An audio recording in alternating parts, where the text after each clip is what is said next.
두 번째 시간이고요.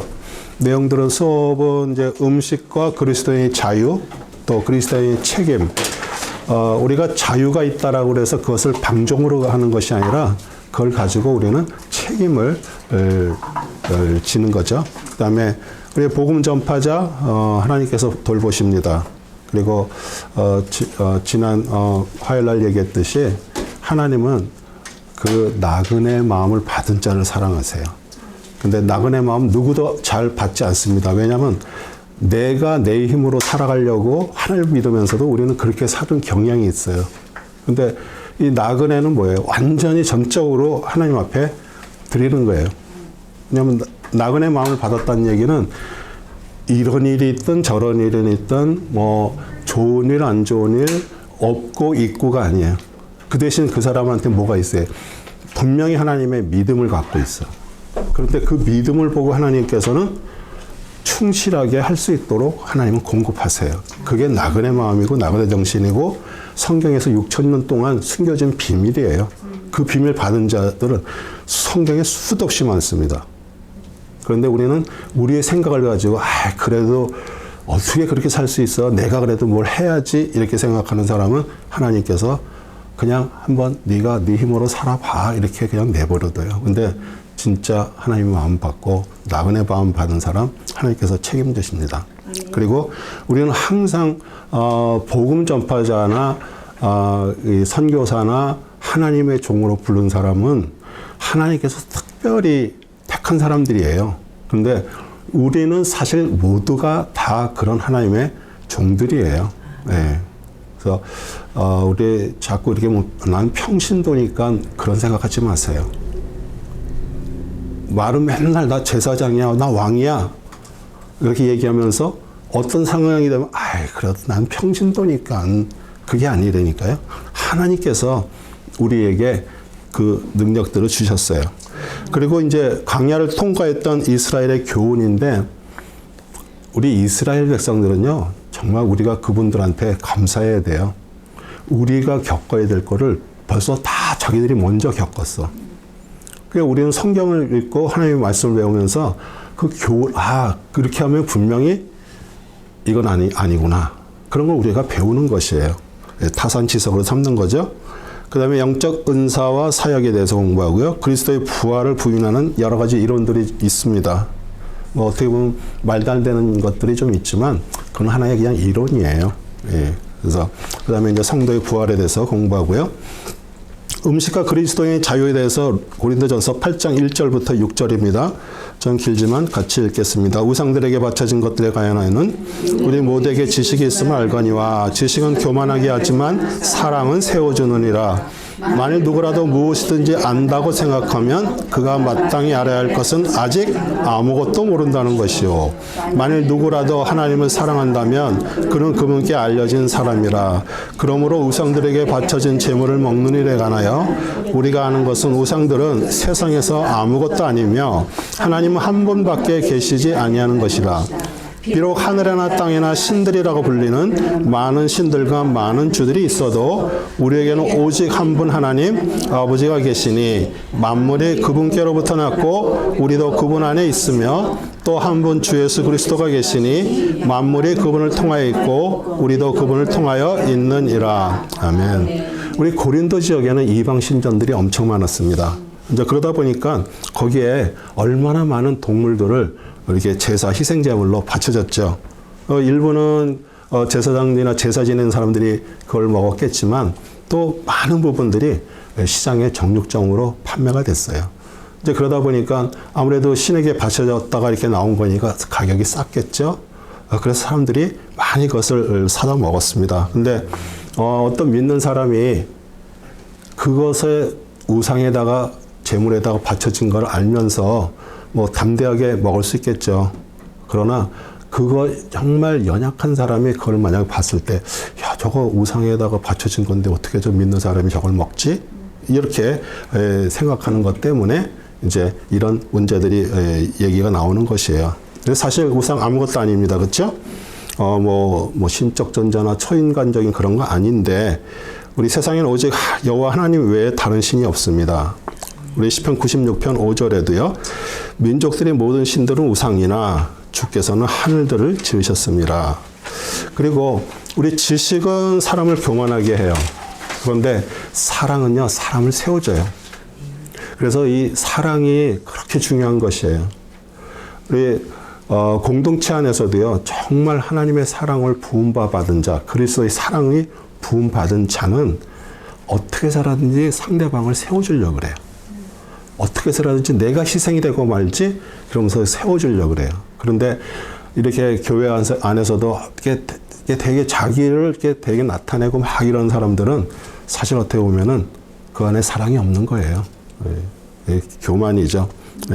그래서 세운다라는 게 이제 오이코도메오, 집을 짓는 행위를 말하는데, 이제 그리스도의 책임에 대해서 8장 9절에서 13절 얘기합니다. 그런즉 너희의 이러한 자유가 어떻게 해서든지 약한 사람들에게 거치는 것이 되지 않도록 유의하라.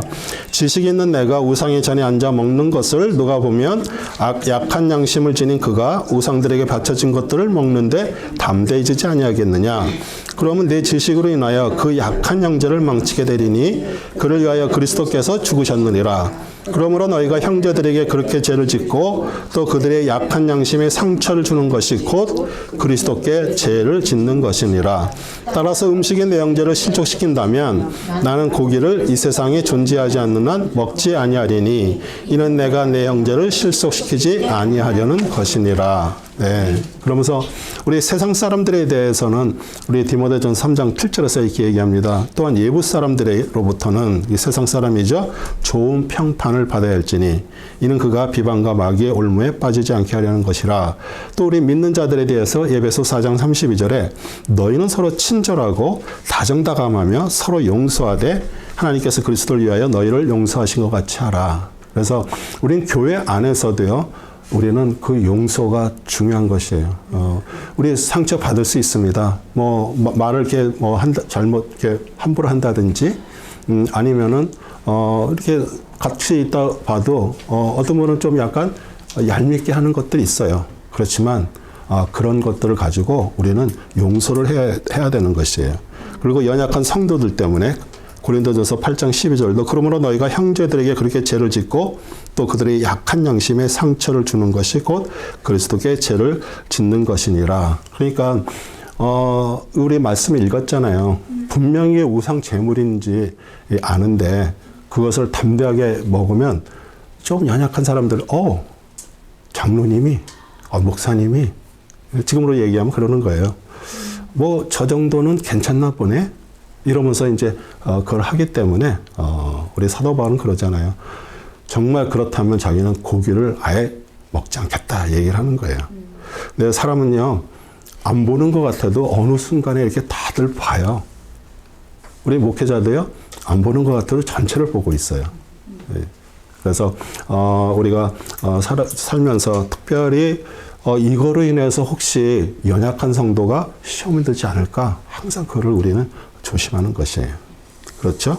그 다음에 지역 교회에 대해서 고린도전서 10장 32절입니다. 유대인에게나 이방인에게나 하나님의 교회에 대해 아무나 거치는 자가 되지 말라. 그래서 저도 되게 조심하는 부분이에요. 우리 하나님의 사람이라고 그러고요. 분명히 문제가 있는 교회가 있죠.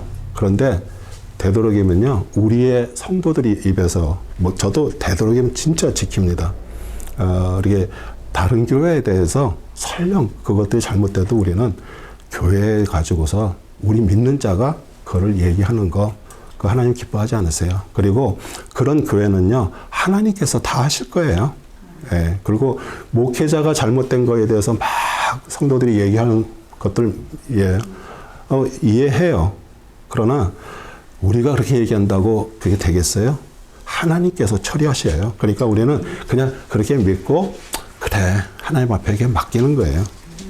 그 다음에 복음 전파자는 복음으로 산다. 고린도전서 9장 9절에서 14절입니다. 모세 율법에 기록되기를 곡식을 밟아 떠는 소의 입에 망을 씌우지 말지니라 하였으니 하나님께서 소들에게 관심을 두신 것이냐 아니면 오직 우리를 위하여 말씀하신 것이냐 실로 우리를 위하여 계획된 것이라. 밭 가는 사람은 소망을 가지고 갈아야 하며 소망을 가지고 곡식 떠는 사람도 자기 소망의 참여자가 되어야 하리라. 만일 우리가 너에게 영적인 것들을 뿌렸다면 우리가 너의 물질적인 것을 거둔다 해서 그것이 대단한 일이겠느냐? 다른 사람들은 너희에 대한 이 권리에 참여했는데 하물며 우리들이랴. 그러나 우리가 이 권리를 사용하지 아니하고 모든 것을 참는 것은 우리가 그리스도의 복음을 방해하지 아니하는 것이라. 성전의 일을 하는 사람은 성전에 나온 것을 먹고 제단을 섬기는 사람들은 제단에 있는 것으로 나눠 가진다는 것을 너희가 알지 못하냐? 이와 같이 주께서도 복음을 전하는 사람들은 복음으로 살아야 한다라고 명령하셨느니라. 우리 얘기하잖아요. 곡식을 밟아 떠는 그 소의 입에다 망을 안 씌웁니다. 뭐 떨다가 또 좀 하면 이렇게 여물도 집어 먹을 수도 있고요. 곡식도 먹을 수 있어요. 그렇죠? 여기에서 얘기하는 것은 하나님의 말씀을 전파하는 주의종이라든지 선교사님들에 대한 것들, 거기는 그래도 그분들에 대한 것을 하나님께서 책임지시는 거예요. 그런데 하나님께서 어떻게 책임지셔요? 그것을 받는 자들의 마음에 감동을 주셔서 그분들의 필요한 것들을 채워주게 하시는 것이에요. 그렇죠? 네. 그러면서 근데 사도 바울은 어떻게 했어요? 자비량을 했어요. 분명히 자기가 그렇게 하면서 받을 수가 있어요. 그 권리가. 그럼에도 불구하고 그는 자기 손으로 일하고요. 정말 그렇게 힘들게 일하면서도 낮에 또 가서 이렇게 하나님의 말씀을 전파하고요. 또 그런 것들 볼 때 참 대단한 분이죠. 그래서 거룩한 일에 봉사하는 제사장은 성전 내 식물을 먹고 산다. 그런데 바울은 이방인을 위해 하나님께서 특별히 세우신 성직자였지만 그 받을 권리를 사용하지 않았습니다. 그리고 복음을 위해 살았습니다. 9장 15절 16절입니다. 그러나 내가 이런 것을 하나도 사용하지 아니하였으며 또 이런 일을 기록한 것은 나에게 그렇게 해달라는 것이 아니니 누군가 나의 자랑함을 헛되게 하느니 차라리 죽는 것이 더 나으리라. 내가 복음을 전할지라도 내게 자랑할 것이 없으니 이는 내가 부득불해야 할 일이기 때문이라. 만일 내가 복음을 전하지 아니하면 정녕 내게 화가 있으리라. 우리 사도 바울은 자기가 예수님을 따르는 자들을 잡아 죽이는 데 앞장섰던 사람이에요. 그러다 보니까 주님을 만난 이후로 정말 내가 이게 다시 사는 인생인데 이제는 왜? 성도는요, 주님의 성도예요. 그렇기 때문에 하나님을 믿는 자들, 그 사람들을 어떻게 해서든 실족하지 않으려고 정말 최선을 다했고요. 그러면서 자기는 그 복음을 전하지 않으면 자기 자신이 해가 된다라는 그런 마음을 가지고 전했던 사람입니다. 그 다음에 이제 참사역의 방법에 대해서 고린도 전서 9장 24절 27절에서 이렇게 말합니다. 경기장에서 달리는 사람들이 모두 달릴지라도 한 사람만이 상을 받는 줄을 너희가 알지 못하느냐. 그러므로 너희도 상을 얻게 되도록 달리라. 이기려고 애쓰는 사람은 누구나 모든 일에 자제하나니 이제 그들이 썩어질 면류관을 받으려 하지만 우리는 썩지 않을 면류관을 받고자 함이라. 그러므로 내가 그처럼 달리되 불확실하게 하지 아니하며 또 내가 그처럼 싸우되 허공을 치는 자 같이 아니하노라. 내가 내 몸을 억제하여 복종하게 함은 다른 사람에게 전파한 후에 어떻게 해서든지 내 자신이 버림을 받지 않게 하려는 것이라. 네. 우리 달리기 한다든지 뭐 하는 것은 항상 한 사람만 1등만 상을 받죠. 그렇죠? 예, 그런데 많은 사람들이 그래도 최선을 다해서 열심히 달립니다. 우리 신앙생활도요, 뭐 상을 이렇게 달리는 경주처럼 우리에게도 상급이 있습니다. 그러나 중요한 것이 뭐예요? 방향이 중요한 것이에요. 사람들은 사업도 그렇고요, 하나님을 믿는 것도 그냥 열심히 해요, 열심히. 근데 그 열심히 한다는 해도 열심히만 했지 내가 진짜 뭐 때문에 하고 있는지 내 목적이 무엇인지 거기에 대해서 잘 모르고 그냥 교회 와서도 막 열심히 하기만 해요. 근데 우리에게 제일 중요한 게 뭐예요? 진짜 우리에게 생명 주신 그분에 대한 모든 포커스가 거기 맞춰져야 되는데 우리는 막 그렇게 열심히 하게 해요. 그런데 제일 중요한 게 방향이죠. 빨리 달리는 거 중요하지만 그거 더 중요한 게 뭐예요? 어디로 가느냐가 중요한 것이에요. 정말 잘못된 방향을 잡고선 막 가면요, 우리 이단들이라든지 여호와의 증인이라든지 그 사람들 열심 대단합니다. 그 추운 날에요. 오바 코트 막 이런 거 입고 다 카운티 앞에 서가지고 다 이게 보면 어떨 때면 제가 그거 보면서 속에서 연민의 정이 나와. 정말 바른 것을 위해서 그렇게 해야 되는데 그 수많은 시간들을 그 사람들은 뭐라 그래? 14만 4천이라는 거기에 묶여가지고 이렇게 자기가 한 거가 거기에 들어간다라고 생각을 하기 때문에 그렇게 열심히 하는 거예요. 그들 요새는 그 전에 팬데믹 때문에 밖에 나가서 못하니까 어떻게 했어요? 집에서들 편지로 그냥 전화번호 뒤져가지고 편지를 써가고 한 사람이 정말 몇백 통씩 보내는 거예요. 아마 여기 안 받아본 사람 없을 거예요. 그러니까 그 방향이 문제잖아요. 너무 정말 안타깝지 않아요? 그래서 우리는 신앙이 하나님을 믿는데요. 내가 만들어 놓은 하나님 절대 믿으시면 안 돼요. 근데 많은 사람들이 자신이 만들어 놓은 하나님을 정말 열심히 섬겨요. 그래서 우리는 그걸 어떻게 알 수 있을까요? 우리는 말씀 속에 들어가면 알 수 있어요. 하나님의 말씀을 읽고 말씀 속에서 이렇게 생활하다 보면 이게 지금 내가 바른 방향으로 가고 있는지 이거 잘못된 방향인지 그걸 말씀을 통해서 우리는 알게 되는 것이에요. 그리고 세상의 모든 것이 다 썩지만 우리는 뭐를 얻기 위해서 썩지 않는 영생을 얻기 위해서 하는 거예요. 그래서 우리는 뭐가 필요해요? 우리에게는 절제가 필요합니다. 시간도 절제해야 되고요. 돈도 절제해야 되고요. 내 힘도 엉뚱한 데 막 쓰지 말고 내 힘도 사실 절제해야 돼요. 그리고 우리 의식주 먹는 거 다 절제하고요. 어떤 때는 정말 내가 자제하지 않으면은 너무나 쓸데없는데 시간들을 막 낭비를 하고요. 쓸데없는 돈들을 낭비하게 돼요. 그런데 우리가 진짜 하나님의 말씀 안에 내 말씀이 진짜 나의 인생의 모든 거라고 생각하고 나의 디렉션이고 하나님께서 나에게 주신 정말 방향키라고 생각하고 그 말씀 속에서 최선을 다하면은 주님께서 인도하시는 그 길은요 정확한 것이에요. 네. 그래서 우리 강야를 통과했던 그 성도는 죄성을 갖기 때문에 사실 우리 몸이 원하는 대로 하면은 우리 실수하고 실패할 수밖에 없습니다.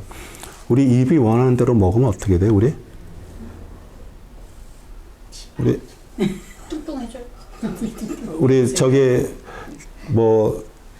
뷔페 가갖고서들 많이 보잖아요.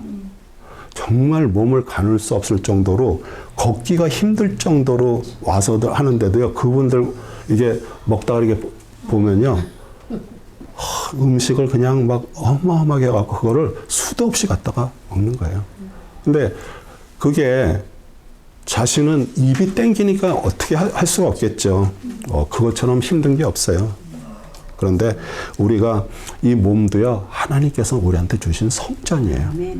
이 성전을 내가 다스리고 내가 그걸 하지 않으면은 여러 가지 병으로, 그러니까 이제 나이가 드니까 메디케어라는 거를 그래도 이 사회보장이 돼갖고 메디케어를 해요. 그런데 메디케어라고 이거는 뭐 다 해준다 그래서 막 마음대로 쓰는 거, 그거는 아니에요.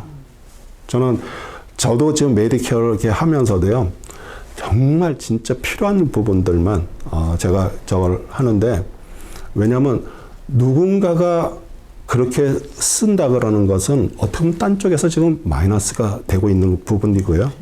그게 어떻게 보면은 정부에 있는 돈을 쓰고 있는 거나 마찬가지일 수도 있는 것이에요. 예.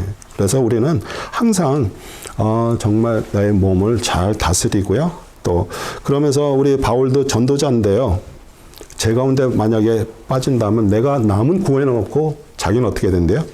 자기도 버림받은 자가 돼서. 그렇기 때문에 우린 구원받은 사람들은요, 우리 이상한 종교들처럼 진짜 하나님께서 우리한테 주신 이런 모든 것들에 대해서 최선을 다할 뿐만 아니라 조심해야 돼요. 네. 그냥 구원받았다고 뭐 다 된다고? 그거 아닙니다. 네. 사도 바울도 이렇게 내가 구원을 그렇게 다니면서 열심히 했는데 혹시 내가 그렇게 열심히 해놓고선 내가 버림받은 자가 될까봐.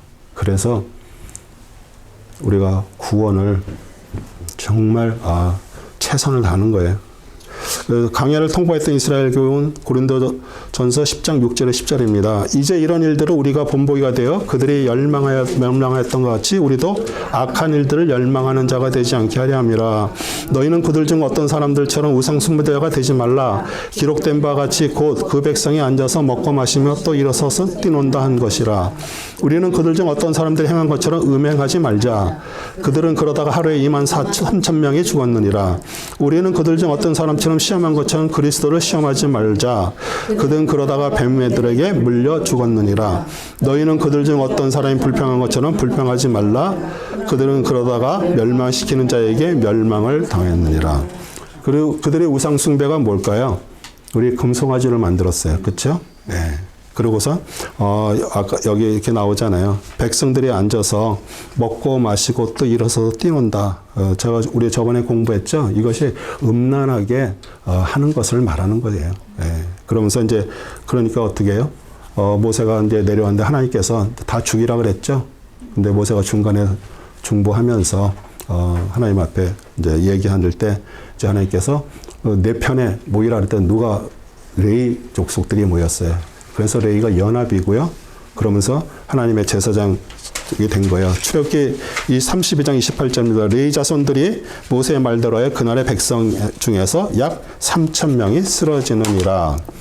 그리고 그들은 또 음행 때문에 연병에 의한 심판을 받았어요. 민수기 25장 8절 9절을 보면 그 이스라엘 남자를 따라 그의 장막으로 들어가서 그 이스라엘 남자와 그 여인의 배를 꿰뚫었더니 그 재앙이 이스라엘 자손에게 멈췄더라. 그 재앙으로 죽은 자들이 24,000명이었더라. 네. 이 비느하스라는 우리 손자입니다. 창을 갖고 그 사람들이 뻔히 보고 있는데 다들 텐트에 살잖아요. 네. 근데 그 텐트에 이방 여인을 데리고 고수비라는 성경에 이름까지 나와 고수비라는 여인을 데리고 거기 들어간 것을 비느하스가 창을 들어가서 거기서 둘을 꿰뚫어서 죽였어요. 그러면서 그 뒤에 무슨 얘기가 나오면 하나님께서 이 비느하스의 열심을 보고 그의 살인을 용서해 줬다고 얘기를 해요. 그러면서 그걸로 인해 갖고 재앙이 그쳤습니다. 그리고 잠언 1장 7절입니다. 주를 두려워하는 것이 지식의 시작이거늘 어리석은 자들은 지혜와 훈계를 멸시하느니라. 우리 하나님의 뜻은 우리가 창조주 섭리자인 하나님을 두려워하고요. 그리고 믿고 섬기고요. 사랑하고요. 모든 명령에 순종하는 것이에요. 그래서 우리 인간관계 제 중에 정말 중요한 죄는 간음인데요. 우리 부부관계 바운드리를 벗어난 그런 음란 행위를 하나님 큰 죄로 여기세요. 그리고 우리 이제 그리스도를 시험했죠. 그 뭐예요? 불뱀이 이제 사람들을 물어 죽이니까 하나님께서 우리 모세가 간청하니까 그렇게 했어요. 장대에다가 놋뱀을 달아 그랬죠. 그래서 놋은 심판을 말합니다. 그리스도를 시험한 불순종으로 인한 독사의 심판을 받았다. 민수기 21장 6절입니다. 주께서 불뱀들을 백성 가운데로 보내시어 그것들이 백성들을 무니 많은 이스라엘 백성이 죽으니라. 왜 여기서는 사도 바울은 그리스도라고 그게 시험을 했다 이렇게 얘기할까요? 그 장대에 달린 그 놋뱀은요 그리스도를 예표하기 때문이에요. 지금도 십자가 쳐다보지 않습니다. 십자가 바라보면 거기서부터 생명이 나고요. 거기서부터 정말 영적으로 죽었던 데서 살아나는데도 사람들은 절대로 지금 십자가 쳐다보지 않습니다. 사실 거기서부터 구원이 시작이 되고요. 거기서부터 생명이 시작이 되는데도 지금은 그렇지 않아요. 그리고 우리 장대에 달린 그 뱀은 항상 뭐예요? 구급차, 병원, 그거 그냥 치유하신 하나님으로만 알고 있는데 그건 생명을 말하는 거예요. 생명. 예수 그리스도를 말하는 거예요. 네. 그 다음에 고린도전서 10장 12절 13절 그러므로 서 있는 줄로 생각하는 사람은 넘어지지 아니하도록 주의하라. 사람에게 흔히 닥치는 시험에는 너희가 당한 것이 없나니 하나님께서는 신실하셔서 너희가 감당할 수 있는 것 이상으로 시험을 당하지 않게 하시고 시험을 당하면 피할 길도 마련하셔서 너희로 능히 감당케 하시니라. 네. 아멘. 사람은 누구나 부족하기 때문에 자신이 믿음에 섰다라고 그러면은 사실 교만이에요. 그래서 넘어지기가 쉽고요. 그 대신 하나님은 우리에게 감당할 시련만 주십니다. 네. 우리가 그걸로 피하는 거예요. 주님께. 주님은 우리의 망대예요. 우리 달려가서 그곳에 가서 우리는 쉼을 얻는 것이에요. 생명을 얻고요. 그 다음에 이제 주의 만찬 성찬의 질서와 의미. 고린도전서 11장 22절에서 26절입니다. 너희에게는 먹고 마실 집이 없느냐? 아니면 너희가 하나님의 교회를 무시하고 가난한 사람들을 부끄럽게 하느냐? 내가 너희에게 무슨 말을 하랴? 이 일로 너희를 칭찬하랴? 나는 칭찬하지 않노라. 내가 주께로부터 받은 것을 너희에게 전달해 주었나니 이는 주 예수께서 넘겨주시던 그날 밤에 빵을 가지고 감사를 드린 후 떼어 말씀하시기를 이것은 너희를 위하여 쪼개진 나의 몸이니 받아 먹으라. 이것을 행하여 나를 기억하라 하셨으며 식후에도 이와 같이 잔을 가지고 말씀하시기를 이 잔은 나의 피로 된 새 언약이라. 이것을 행하여 너희가 마실 때마다 나를 기억하라 하신 것이라.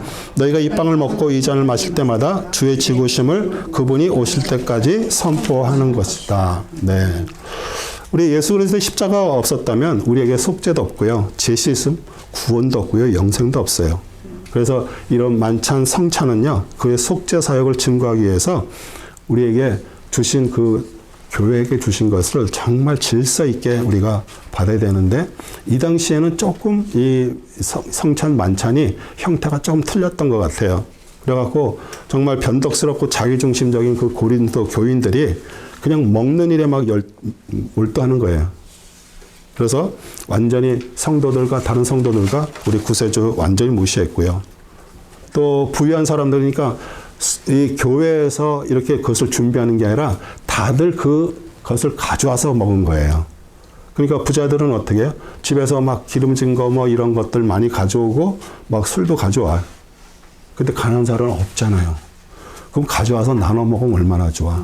그렇게 먹질 않는 거예요. 자기가 가져온 걸 자기가 먹는 거예요. 그렇게. 그러니까 이 사도 바울이 얼마나 심하게 얘기를 해요. 예. 그러면서 고린도전서 11장 21절 읽었잖아요. 이는 먹을 때마다 각자 다른 사람보다 먼저 자기의 만찬을 먹음으로 어떤 사람은 시장하고 어떤 사람은 술 취함이라. 예. 그래서 이제 이 떡과 포도주 본질적으로 이게 상징적이죠. 기념하라 그런 거죠.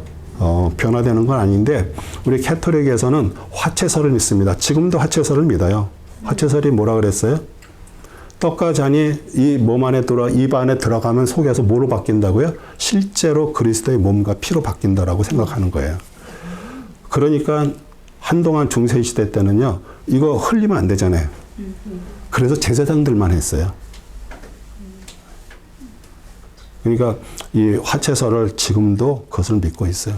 그게 아니잖아요. 이거는 기념하는 거예요. 그렇죠? 네. 그 대신 거기서 그래도 우리가 받아야 될 교훈은 뭐예요? 정말 성찬식, 만찬식 할 때 나의 자신을 돌아다보고 그러면서 정말 하나님 앞에 거룩한 마음으로 해야 된다는 것을 또 우리가 그런 부분은 또 우리가 교훈을 받아야 되는 것이에요. 그래서 우리 바른 목적은 주의 죽으심을 회상하고 자신을 살펴보는 성찰이 필요하다. 주께서 오실 날을 기대하는 마음으로 우리가 이렇게 매달 첫 주일날 저희들이 성찬식을 하죠. 정말 그걸 받고 우리 자신을 들여다보고 그 다음에 주님이 몸짓고 피 흘리신 것을 우리가 그것을 감사하면서 이걸로 위해서 우리가 구원을 받았고 그 다음에 이 잔과 떡이 우리 몸 안에 들어가면 다 어디로 가요? 위로 들어가서 다 소화가 돼요. 그럼 그게 어디로 가요? 우리 몸속에 세포로 남는 것이에요. 뭘 얘기해요? 연합을 말하는 거예요. 그리스도와 연합. 그래서 우리 성찬식을 할 때 그냥 뭐 한 달에 한 번 하니까 그냥 그게 아니라 이 빵하고 잔이 내 몸 안에 들어가서 소화가 돼서 내 몸 한 구석에 어디에 있구나. 그만큼 나랑 주님과 내가 한 몸이 되고 연합된 것을 우리가 깨닫는 거죠.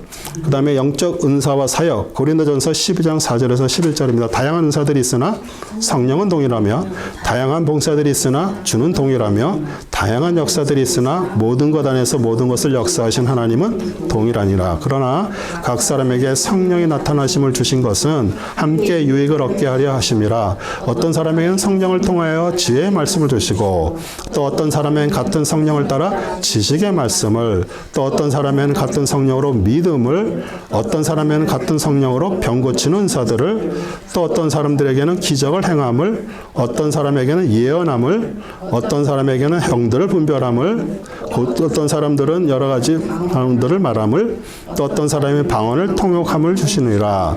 그러나 이 모든 일을 한 분이신 같은 성령께서 역사하시어 그분께서 원하시는 대로 각 사람에게 나누어 주시니라. 아멘.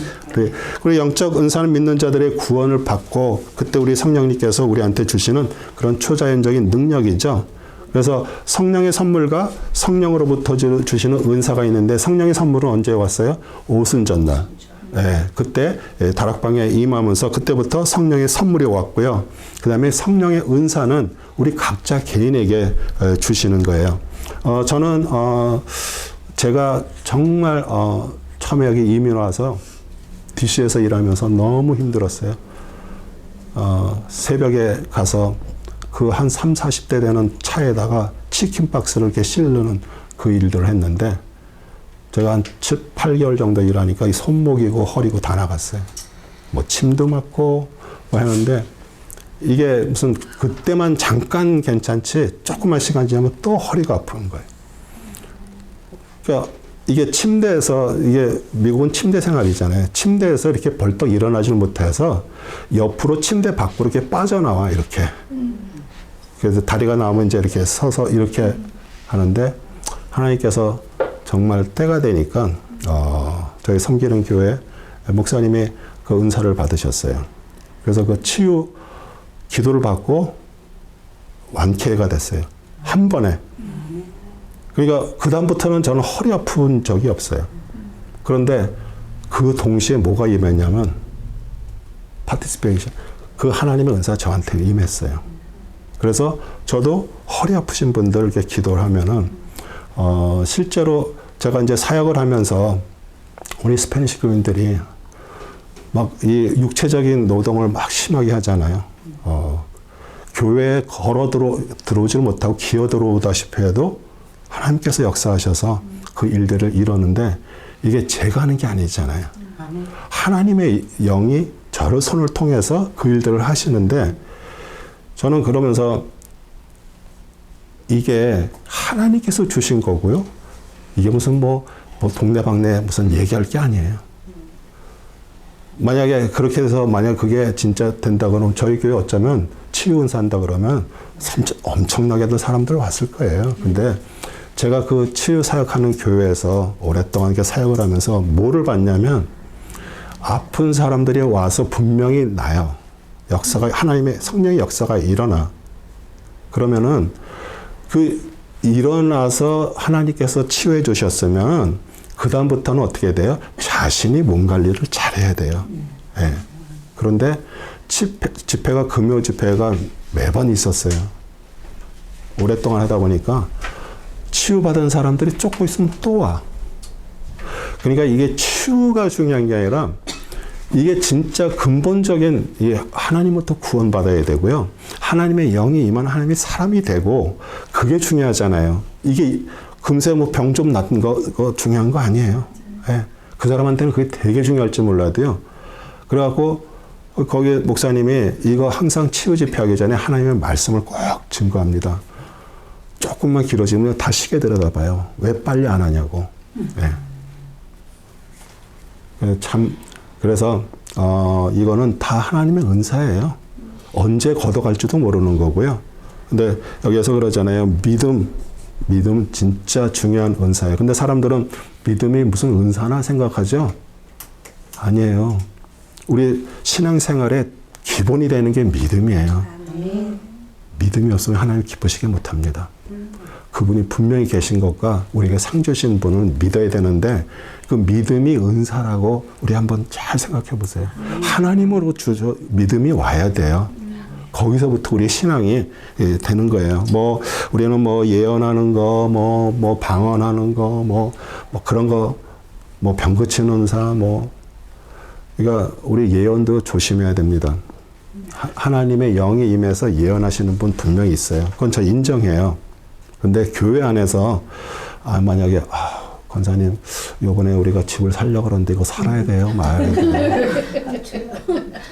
아니, 교회 안에 진짜 하나님의 영이 임한 은사자들 있습니다. 그런데 이제 그렇게 되면 어떻게 돼요? 하나님의 영으로 하나님의 교회, 하나님의 성도를 저기 하는 게 아니라 말 그대로 교회 안에 점쟁이가 있는 거예요. 그리고 뭐 앞에 요번에 대학을 보내는데 이거 될까요? 말까요? 그러니까 우리는 하나님께서 하신 것을 가지고 내가 막 사용하는 것도 자체도 어떻게 보면 잘못이에요. 근데 진짜 우리가 하나님의 영으로 받은 사람들은요, 말을 안 합니다. 왜냐하면 보여주신 걸 가지고 기도해요. 그 기도를 하라고 주신 거지, 그걸 가지고 얘기하면요, 사람들은 와, 이 권사님, 집사님이 하나님의 능력 받았네. 그러면서 계속 그분한테 저거 하는 거예요. 목사님도 무시해버립니다. 근데 목사님도요, 하나님의 말씀 받은 목사님도 있고요, 하나님의 영어로 예언을 받고 뭐 하신 목사님도 있고, 다 틀려요. 하나님의 다 주시지 않았어요. 예. 그래서 우리 그 다음에 이제 믿는 자들이라면 누구나 적어도 한 가지 영적 은사는 소유하고 있다. 우리 다들 하나씩 갖고 있는 거 아세요? 아멘이에요? 네. 정확하게는 몰라도 분명히 나한테 하나님께서 하나 영적 은사 주신 거 다 아시죠? 네. 근데 한 사람한테 다 주진 않았어요. 에베소 4장 7절도요. 그러나 우리 각자의 그리스도의 은사의 분량대로 은혜를 주셨으니, 베드로전서 4장 10절, 각 사람이 받은 은사대로 하나님의 다양한 은혜를 맡은 선한 청지같이 서로 섬기라. 서로 섬기라 그러죠. 네. 영적 은사 모든 것을 소유한 사람은 없고요. 영적 은사를 주신 목적이 뭐예요? 제일 먼저는 하나님을 영화롭게 하는 거예요. 그리고 우리 믿는 자들과 교회를 어떻게 하게? 바르게 세우기 위해서. 네. 교회는 하나님께서 세워가시는데 사람들을 통해서 세워가시는 거예요. 그래서 이렇게 바르게. 예배소 4장 12절 13절도요. 이는 성도들 하여금 온전케 하며 섬기는 일을 하게 하고 그리스도의 몸을 세우게 하여 우리 모두가 믿음의 하나됨과 하나님의 아들을 아는 지식이 하나됨에 도달하게 하고 온전한 사람이 되어 그리스도의 충만하심에 장성한 분량에까지 이르게 하려 하심이라. 아멘. 그래서 여러분에게 주신 그 은사들을 가지고 우리가 진짜 그리스도의 장성한 분량까지 우리 안에 채워져야 되는 거예요. 예. 그런데 그 원동력이 뭐라 그랬어요? 말씀이에요. 말씀을 통해서 우리에게 더 믿음이 통하고요. 예. 그래도 이제 그리스도의 몸입니다. 우리 고린도전서 12장 23절 27절입니다. 우리 아름다운 지체들은 요구할 것이 없느니라. 오직 하나님께서는 그 몸을 고르게 하사 부족한 지체에게 더 많은 종기를 주셨으니 이는 몸 안에 분열이 없게 하려 뿐 아니라 지체들이 서로에게 동일한 관심을 가지게 함이라. 만일 한 지체가 고통을 받으면 모든 지체가 그와 함께 고통을 받으며 만일 한 지체가 영광을 얻으면 모든 지체가 함께 기뻐하느니라. 이제 너희는 그리스도의 몸이요 개별적으로는 그의 지체들이라. 하나님께서 교회를 이렇게 세우시고요. 그리스도를 머리로 세우시고 우리 모든 성도들을 우리 몸의 지체처럼 만드셨어요. 예. 우리 뭐 손장로님 또 이름은 이제 구잖아요. 그 뭐 구집사님 다 전부 하나님께서 부르셔서 이게 서로 지체가 되는데 우리가 생각할 때는 조금 별로 요긴하지 않은 것을 오히려 하나님은 그걸 더 여기 지체 그렇게 얘기하잖아요. 네. 그래서 한 지체가 그다음에 고통을 받으면 다른 지체가 고통을 받는 거예요. 우리 몸에 조그맣게 가시 한 번 하나 찔려도요, 막 온몸이 아리고 아파요. 그렇죠? 우리 교회 안에 어떤 성도님이 정말 여러 가지 문제로 고통한다 그러면 사실 우리 온 교회가 지금 아픈 거예요. 네. 왜냐하면 한 몸이기 때문에 그래요. 그런데 또 어떤 성도님이 와서 목사님 이런 일이 있었어요. 막 이러면 정말 내일보다 더 기뻐. 네. 그게 우리가 같이 한 몸을 이루기 때문에 그러는 것이에요. 네. 그래서 그 다음에 이제 사랑의 은사, 고린도전서 13장 1절에서 7절입니다. 내가 사람들과 천사들의 방언들을 말하며 해도 사랑이 없음 소리는 노시나 시끄러운 꽹과리가 되고, 내가 예언의 은사가 있어 모든 신비와 모든 지식을 알고 또 산을 옮길 만한 모든 믿음이 있다 해도 사랑이 없으면 나는 아무것도 아니요. 또 내가 내 모든 소유를 주어 가난한 사람을 먹이고 내 몸을 불살하게 내어준다 해도 사랑이 없으면 내게 아무 유익이 없느니라. 사랑은 오래 참고 친절하며, 사랑은 시기하지 아니하고, 사랑은 자랑하지 아니하며, 교만하지 아니하고, 무례하게 행하지 아니하며, 자신의 유혹을 추구하지 아니하고, 급히 성내지 아니하며, 악을 생각하지 아니하고, 불의를 기뻐하지 아니하며, 진리를 기뻐하고, 모든 것을 참으며, 모든 것을 바라며, 모든 것을 견뎌느니라. 우리 정말 인내라는 게 그렇게 중요한 것이에요. 그래서 우리가 정말 참고 기다린다는 거. 우리 성령의 이제 초자연 은사들에서 이제 말하면서 사랑의 은사에 대해서 말해요. 이것도 은사예요. 사랑의 중요성에 대해서 말하고요. 여기서 말하는 참된 사랑을 뜻하는데, 우리 창조주 하나님 또 그의 아들 예수 그리스도 그 대속 사역에 대한 지식과 믿음에서 나온 사랑인데, 하나님의 사랑을 아가페라 그러죠. 그런데 진짜 하나님의 사랑은 우리가 우리의 육신적으로는 어떻게 볼 수가 있어요? 부모의 사랑이에요. 아무리 자녀가 문제가 있고 아무리 저거 해도요, 그 자녀 버릴 수 없어요. 그렇죠? 하나님도 우리를 똑같이 생각하세요. 정말 하나님의 사랑을 우리가 받아야 되는데, 이 사랑은 그냥 좋아하는 일시적인 감정이 아니고 영속적인 것이에요. 뭐 사람은 뭐 머리로 뭐 마음으로는 잠깐 이렇게 했는데도 진짜 우리가 오래 참고 기다릴 수가 있어야 되고요. 우리 창세기 29장 20절에 보면 야곱이 라헬을 위하여 7년간 봉사했으나 야곱이 그녀를 사랑했으므로 기계관들이 부이기엔 불과 며칠 같았더라. 이렇게 육신의 사랑도 이렇게 대단한데, 우리는 하나님의 사람으로 우리 하나님께서 우리에게 이렇게 허락하신 이 결혼이라는 그 부부의 관계라는 거 대단한 것이에요. 그래서 우리가 진짜 처음에는 우리 야곱과 라헬처럼 육신적인 사랑으로 시작을 했지만 점점 하나님의 사랑으로 이게 승화가 돼야 돼요. 그러기 위해서는 우리가 상대방, 우리 부부의 한쪽이 뭐라고 얘기하고 뭐 이렇게 얘기해도요, 그것을 정말 하나님의 그리스도 사랑을 받은 사람은 어떻게 돼요? 그걸 그냥 인정하고요. 그러면서 인내하고 기다리는 것이에요. 왜냐하면 지금 뭐라고 얘기를 해도요, 그거를 알아듣지를 못해요. 그러면 거기에서 왜 안 돼? 이게 아니고요. 아직도 기다려야 되는 거구나. 그래서 우리는 계속 기다리는 거예요. 제가 주일날 우리 말씀 나누고 이렇게 같이 나누고 나서 제가 얘기했잖아요. 저도 결혼 생활이 거의 한 28년 이렇게 되니까 처음에 그 사랑했던 마음들을 자꾸 잃어버리고 의무적인 어떤 그런 걸로 가게 되고, 그러다 보니까 어떻게 해요? 내 주장이 이렇게 있어. 내가 생각하는 게 있어. 근데 상대방이 내가 생각하는 대로 안 돼. 근데 자꾸 그걸 고치려고 그러고 뭐 그렇게 얘기를 하는데, 그래서 그렇게 고쳐지는 것 같으면 벌써 고쳤죠? 안 되는 것이에요. 그럼 어떻게 해야 돼? 인정하고 기다리는 것이에요. 그러면서 제가 거기서 한 걸음 더 나가는 거예요. 우리 성도님들이 이렇게 계셔. 저희 가정들을 다 제가 이렇게 보고 있어. 근데 안 되는 부분들이 이렇게 있잖아요. 이게 목회자 저의 잘못이라는 게 막 깨달아지는 거예요. 내가 지금 안 된 것 때문에 우리 성도들한테까지 이게 넘어왔나 보다, 이런 마음이 들어서 제가 기도하는 거예요. 그러면 어떻게 돼요? 제가 진짜 진정한 사랑을 다시 회복하고 그것을 해야 되잖아요. 근데 쉽지가 않았는데 제가 시작을 하고 나니까요, 내가 생각하는 것보다도 더 뛰어나게 하나님의 역사가 일어나는 거예요. 그래서 저는 우리 성도님들도 분명히 하나님께서 우리 진짜 제가 본이 되게 왜 교회에서 하나님의 말씀을 가지고 선포가 되면은 그걸 가지고서 왜 나누진 않을까요?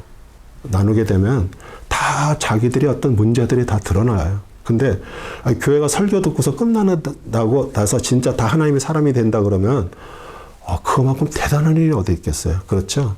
근데 그렇게 안 돼.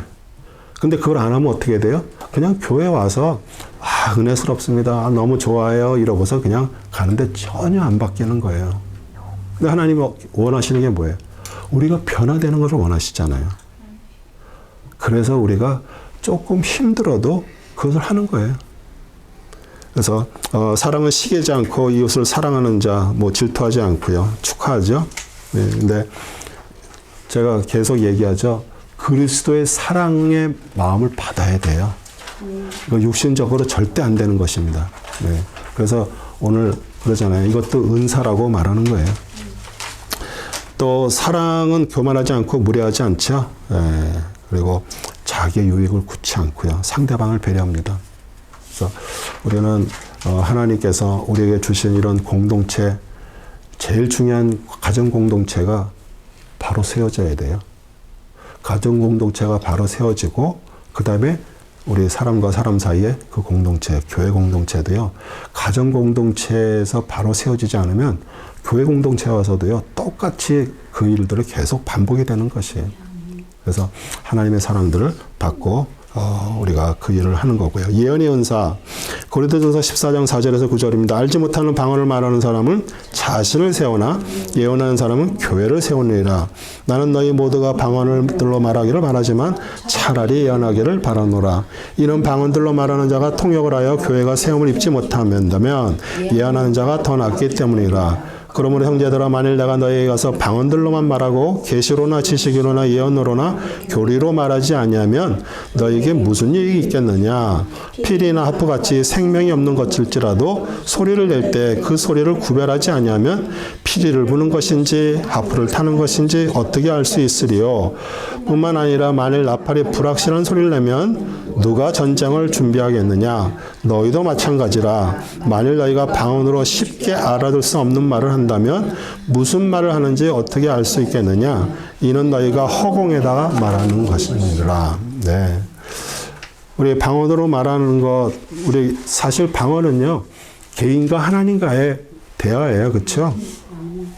자기 방언을 해도요, 사실 자기가 뭔 방언을 했는지는 몰라. 뭐라고 했는지도 몰라.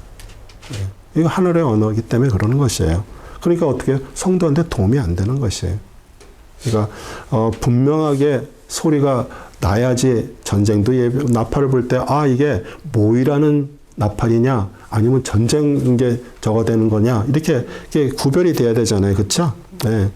사도 바울도 방언으로 기도를 했습니다. 그래서 금하지 않았어요. 그런데도 권면도 안 했습니다. 왜냐하면 그거는 우리 성도 사이에 어떤 사람은 방언을 받을 수도 있고요. 안 받은 사람들도 있어요. 그렇기 때문에 그런데 이제 예언을 말하는 것이 교회에 도움이 된다 이렇게 얘기해요. 그러면 여기서 말하는 예언 그러면서 교회 안에서 무슨 예언을 하고 우리 지금 교회는 어디로 자리를 옮겨서 이제 해야지 하나님이 기뻐하십니다. 그런 예언이 아니고요. 여기서 말하는 예언은 하나님께서 보여주신 거가 개인에게 있어도요. 그걸 가지고 자리에서 하나님의 뜻대로 살아가는 것이에요. 예. 어떤 데들은 어떤 교회는 그래요. 이렇게 예배 동안에 일어나서 예언을 또 해요. 한 사람은 일어나서 얘기하고 또 조금 있으면 또 다른 사람이 일어나서 하고 미국 교회 같은 데들 그렇게 하는 데도 있어요. 따라서 그런데 예언은 하나님께서 누구에게 말하라고 주는 거 아니라 내가 그것을 간직하고 교회를 세우는데 하나님의 사람들을 정말 이렇게 하는데 쓰임을 받는 것이에요. 그리스도의 부활 고린도전서 15장 2절에서 8절입니다. 만일 너희가 내가 전한 복음을 굳게 잡고 헛되이 믿지 아니하면 복음을 통하여 너희도 구원받은 것이라. 내가 받은 것을 먼저 너희에게 전달하였나니 이는 성경대로 그리스도께서 우리 죄들을 인하여 죽으시고 장사되셨다가 성경대로 셋째 날에 다시 살아나셔서 게바에게 보이시고 그 후에 12사도에게 보인 것이라. 그 후에 500명이 넘는 형제들에게 일시에 보이셨는데 그들 중 대부분은 지금도 살아있으나 더러는 잠들었느니라. 그 후에 야고보에게 보이셨고 그 후에는 모든 사도에게 그리고 맨 마지막에 달을 채우지 못하고 태어난 자 같은 나에게도 보이시겠더라. 우리 사도 바울 참 겸손하죠. 정말 하나님 앞에 이렇게 겸손한 종입니다. 그리스도는 순교자가 아니에요. 그리고 제가 저번에도 얘기했지만요. 우리 진짜 순교하시는 분들이 있습니다. 하나님께서 순교를 하나님의 어떤 상황에 대해서 순교하시는 분들이 있어요. 그래도 순교하시는 분 있어도 그 순교자는 그래도 누가 하나님이 다 보시고요. 하나님이 받으시고요. 하나님이 사랑하시는 사람이에요. 그렇죠? 근데 우리 그리스도 예수님은 십자가에서 죽으실 때 어떻게 했어요? 아버지요. 왜 나를 버리셨나이까? 이렇게 얘기하잖아요. 오직 한 사람, 예수 그리스도만 하나님께서 버리셨어요. 그러니까 어느 순교자도 다 하나님의 사랑을 받은 사람이에요. 똑같은 죽음이에요. 근데 다 받았어. 근데 예수님만 버림을 받았어. 누구 때문에? 우리를 위해서. 네. 그래서 우리 다 이루셨다고 얘기하시면서 우리 세 분, 삼위일체 세 분이 다 죽음과 부활에 대해서 이렇게 얘기합니다. 우리 성부 하나님은 사도행전 2장 24절에 하나님께서 그를 사망의 고통에서 살려주셨으니 이는 그가 사망에 매어 있을 수 없었기 때문이라. 우리 성자 예수님이 그러죠. 요한복음 10장 11절에 나는 선한 목자라 선한 목자는 양들 위해 자기 생명을 내어놓으나. 우리 성령님께서는 로마서 1장 4절입니다. 거룩의 영으로는 죽은 자들로부터 부활하여 능력으로 하나님의 아들로 선포되었으니. 우리 신약성경은 부활하신 주님께서 또 다음 여러 사람들에게 나타나셨어요. 그러니까 이게 부활이 그냥 한쪽 구석에서 일어난 일이 아니란 얘기예요. 막달라 마리아 7 귀신을 쫓아주었죠. 그 여인에게 제일 먼저 나타났어요. 그 다음에 또 다른 여인, 부자자들, 시몬 베드로, 사도, 11사도들, 7사도들, 500명의 제자들, 그리고 야고보, 맨 마지막에 바울은 이제 예수님이 승천하신 후에 개인적으로 나타났죠. 그래서 이게 부활이 정말 어떻게 보면은 우리의 머리로는 좀 이해를 안 될지는 몰라도요. 믿어야 돼요. 믿음으로. 우리는 보지 못했지만. 부활의 순서가 이제 고린도전서 15장 20절에서 24절입니다. 그러나 이제 그리스도께서는 죽은 자들부터 살아나셔서 잠들었던 자의 첫 열매들이 되셨느니라. 사망이 사람으로 말미암아 죽은 것 자의 부활도 사람으로 말미암는도다. 이는 아담 안에서 모든 사람이 죽은 것 같이 그리스도 안에서 모든 사람을 살게 하려 하심이라. 그러나 각자 자기의 서열대로 되리니 그리스도가 첫 열매들이요 그 다음은 그리스도께서 오실 때 그분에게 속한 사람들이라. 그 후에는 끝이 오리니 주께서 모든 정사와 모든 권세와 능력을 폐하시고 그 왕국을 하나님 곧 아버지께 바칠 때라. 우리 이제 구약에서 그 초실절에는 초실절을 이렇게 지내기 전에 벌써 선발된 대표들이 곡식단에 이렇게 베어낼 지점에 가서 그 곡식반에 그 표시를 이렇게 해놔요. 그리고 둘째 날에 가서 이제 그것을 곡식을 베어가지고 이제 성전으로 가져오고요. 셋째 날은 이제 그것을 또 하나님 앞에 이렇게 드리면서 이제 하는데 우리 그런 것처럼 우리 예수님이 첫째 부활하신 것이에요. 그런데 이제 우리 그리스도의 부활을 부인하는 여러 가지 이론들이 있습니다. 협잡설이에요, 먼저는. 제자들이 서로 짜고 이 이야기를 만들어냈다는 거예요. 그런데 말이 안 되죠. 이 제자들은 자기 생명까지 바쳤어요.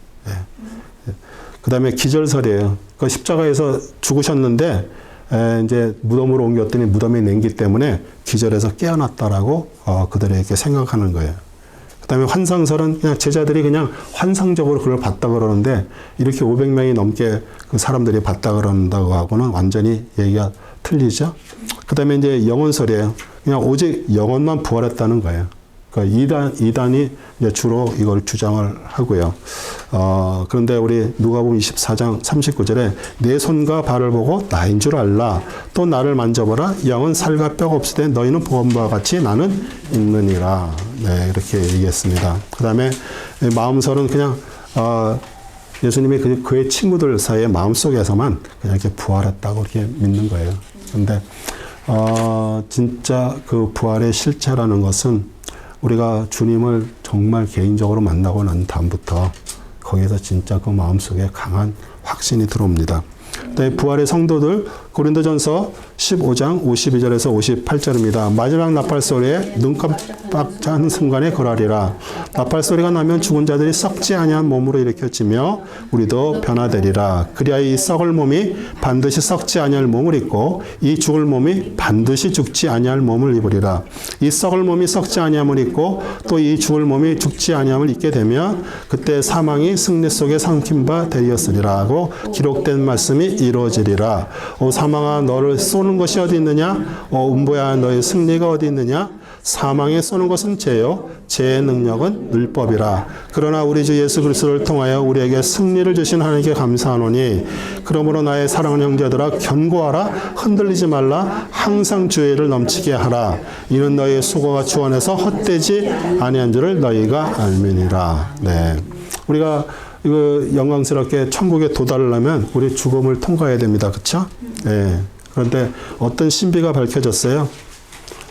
이제 주님이 오시기 전 얘기를 하는 거예요. 그 후에 그러면은 그러니까 주님이 오시기 전에 그때까지 우리가 살아 있다면 어떻게 돼요? 우리는 공중에서 휴거가 되면서 우리 천국에 이를 것을 말하는 거예요. 죽지 않고. 예. 데살로니가 전서 4장 17절입니다. 그리고 나서 살아남아 있는 우리도 공중에서 주와 만나기 위하여 그들과 함께 구름 속으로 끌려 올라가려니 그리하여 우리가 영원히 주와 함께 있으리라. 네. 아멘. 그러면서 이사야서 25장 8절입니다. 그가 승리한으로 사망을 삼킬 것이요 또 주기 하나님께서 모든 얼굴에서 눈물을 닦아주시며 자기 백성의 책망을 온 땅으로부터 제하시리니 이는 주께서 그것을 말씀하셨습니다. 호세아 13장 14절입니다. 내가 그들을 음부의 권세로부터 속량하며 내가 그들을 사망으로부터 구속하려니 오 사망아 내가 내 재앙이 될 것이요 음부야 내가 내 멸망이 되리라. 돌이키는 것이 내 목전에서 숨겨지리라. 아멘. 그래서 우리는 정말 죄의 법, 이 사망은 그 죄잖아요. 그것이 다 해결이 됐어요. 우리는 어떤 사람으로 살아가요? 생명의 성령의 법으로 살아가는 자들이에요. 그러니까 우리는 지금 살아도요. 우리는 오늘 살아있는 날에도 오늘 부활한 것이에요. 아멘이세요? 우리는 매일매일이 새로운 날이에요. 부활한 날이고요. 정말 그게 마음에 깨달아진다면요. 허투루 살지 않습니다. 오늘 분명히 하나님께서 새 날을 주셨기 때문에. 그런데 얼마나 많은 슬픈 사람들이 어제의 상처 때문에, 과거의 상처 때문에 그것을 잊지 못하고 거기에 묶여 있는 거예요. 오늘 새 사람이 됐다니까요. 새롭게 부활했는데 우리 부부 싸우면서 제일 문제가 항상 뭐예요? 옛날에 수십 년대 거 다 끄집어내서 얘기하는 거예요. 아니 새로운 사람이 됐는데도 아직도 옛날 얘기, 그때 왜 이렇게 해가고 우리가 이렇게 된 경우가 다 지난 얘기예요. 그래서 오늘 새로 살아있는 오늘 부활. 아멘이세요? 네. 우리 고린도전서 16장 1절에서 4절입니다. 이제 성도들 위한 모금에 관하여 내가 갈라디아 교회들에게 명과 같이 너희도 그렇게 행하라. 매주 첫날에 너희가 각자가 하나님께서 번성케 하신 대로 따로 저축하여 두어서 내가 갈 때는 모금하는 일이 없게 하라. 그리고 내가 도착함 너희가 서신을 통하여 승인한 사람 편에다 너희의 위로금을 예루살렘에 보내리라. 만일 나도 가는 것이 적합하면 그들이 나와 함께 가리라. 네. 우리 예루살렘에 있는 성도들에게 왜 이렇게 위로금을 전했습니까? 가뭄으로 인해서 성도들이 너무 삶이 피폐하고 어려움이 있기 때문에 사도 바울이 갈라디아부터 시작해서 쭉 다니면서 이렇게 성도들로부터 헌금을 이렇게 모금했어요. 네, 그러면서 여기에서 이제 또 그 헌금에 하나님께서 이 당시에도 사람들이 하나님의 교회에서 이렇게 하나님 앞에 헌금한 것들이 또 이렇게 있는 것을 또 우리가 또 이렇게 알게 되고요. 그 다음에 헌금은 교회에서 인정받는 사람 위해서 정말 깨끗하게 바르게 개수되고요. 또 관리돼야 되고요. 바르게 쓰여져야 됩니다. 한국의 여러 가지 교회에 대한 문제들이 막 여기저기 터지면 제일 큰 문제가 뭐예요? 헌금 문제예요. 왜냐하면 이게 하나님 앞에 드린 거기 때문에 정말 하나님의 뜻대로 그게 써져야 되는데 일부 이렇게 목회자들, 장로님들 뭐 이렇게 해서 그냥 이걸 잘못 유용되게 해서 그걸로 인해서 문제가 생기잖아요. 그러니까 세상 사람들이 왜 하나님을 안 믿고 교회 안 올라가 그럴까요? 그런 거 자체가 싫은 거예요. 그런 뉴스 들으면서 아유, 또 교회냐. 그러니까 이게 복음이 전해지는데 그런 것들이 오히려 방해가 되는 거예요. 그래서 바르게 그게 개수되고 관리돼야 되고요. 그 다음에 이제 개인적인 인사를 사도 바울이 합니다. 고린도전서 16장 10절에서 14절입니다. 이제 디모데가 가거든 주의하여 너희는 그가 두려움 없이 너희 함께 지낼 수 있도록 하라. 그도 나처럼 주의 일에 수고함이라. 그러므로 아무도 그를 업신여기지 말고 평안히 보내어 내게로 오게 하라. 내가 형제들과 함께 그를 기다리고 있겠노라. 우리 형제 아폴로에 관하여는 내가 형제들과 함께 너희가 가라고 그에게 많이 권유했으되 지금은 전혀 갈 의사가 없으니 적절한 때가 오면 갈 것이라. 껴있으라. 믿음 안에 굳게 서라. 남자답게 처신하라. 강건하라. 너의 모든 일을 사랑으로 행하라. 예, 우리 디모데가 이제 좀 많이 젊으니까요. 이렇게 교회에서 이렇게 좀 나이 든 그런 성도들이 좀 무시하는 그런 경향이 있었겠죠. 근데 이제 멸시하지 말고 이제 이렇게 편하게 오게 하라고요. 그 다음에 우리 복음 사역은 주님을 위해서 하는 것이고요. 우리 아폴로에게 분명히 이렇게 명령할 수 있었어요. 그렇죠? 예, 근데 이 주의 일은요. 이렇게 명령한다고 되는 것이 아니에요. 자발적으로 순종하는 거예요. 예, 그러니까 그러잖아요. 지금은 전혀 갈 의사가 없으니 분명히 얘기는 했죠. 사도 바울이. 근데 난 지금 갈 생각이 없습니다. 근데 적절할 때가 오면 갈 것이라 그래요. 왜 교회에서들 성도님들이 뭐 여러 가지 또 하면서 왜 시험이 들까요? 그리고 뭐 번아웃 됐다고 왜 얘기할까요? 왜냐하면 이게 자원하는 마음을 하게 되면은요, 사실 그런 얘기 할 것도 없잖아요, 그렇죠? 근데 이 교회가 보면은요, 무슨 일꾼 하나 오면은 그냥 일 시키려고 막 교회는 일 시키는 데 아니에요. 하나님의 은혜 받은 사람이 하는 것이에요. 예. 그러면은 불평할 것도 없어요. 자기 스스로가 자원해서 하기 때문에.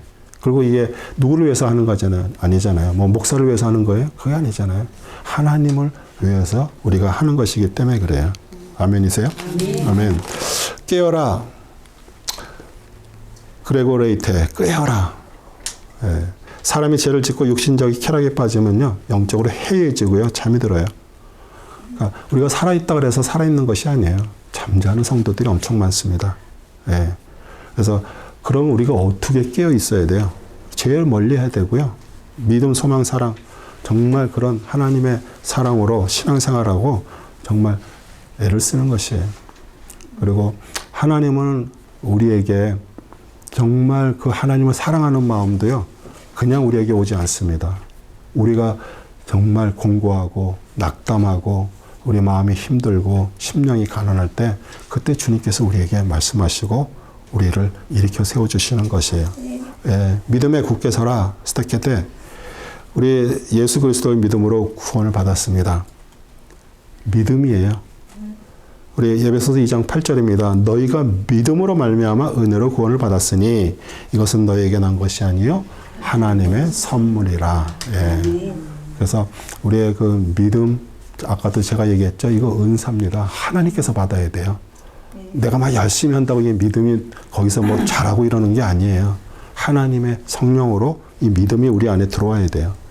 그 다음에 남자답게 처신하라. 안드레제스 때 강건하라. 크타다이우스 때 이 모든 게 왜냐면 우리가 살아가면서 그러면 여자들은 그게 아니에요. 우리가 살아가면서요. 여러 가지 시험이 많습니다. 또 항상 하나님의 어떤 거를 더 하려고 그러면요. 우리 안수 집사님하고도 저하고 같이 나눈 얘기인데 막 은혜 받고요. 말씀에 은혜 받고 너무 막 진짜 주님 너무 감사합니다. 그럼요. 금세 무슨 일이 일어나요? 딱 그 문제가 딱 여기 딱 기다리고 있어. 네. 특별히 어떤 부분에 대해서 내가 은혜를 받았다 하면 그거하고 딱 반대되는 게 앞에 딱 기다리고 있어. 근데 우리가 통과하게 되잖아요. 그럼 벌써 우리는 한 단계 올라가는 거예요. 그리고 우리 삶 속에 사실 하나님께서 주시는 것들이 있어요. 네. 그러니까 우리는 유혹하고 시험하고 틀려요. 세상이 주는 유혹이고요. 내 자신의 유혹에 빠지는 거고요. 하나님 우리를 테스트하기 위해서 주시는 것도 있어요. 네, 그래서 우리가 잘 분별하고 그거를 해서 이겨내면 정말 강건하게 이러면 그 다음에 우리 한 단계 더 올려주시는 것이에요.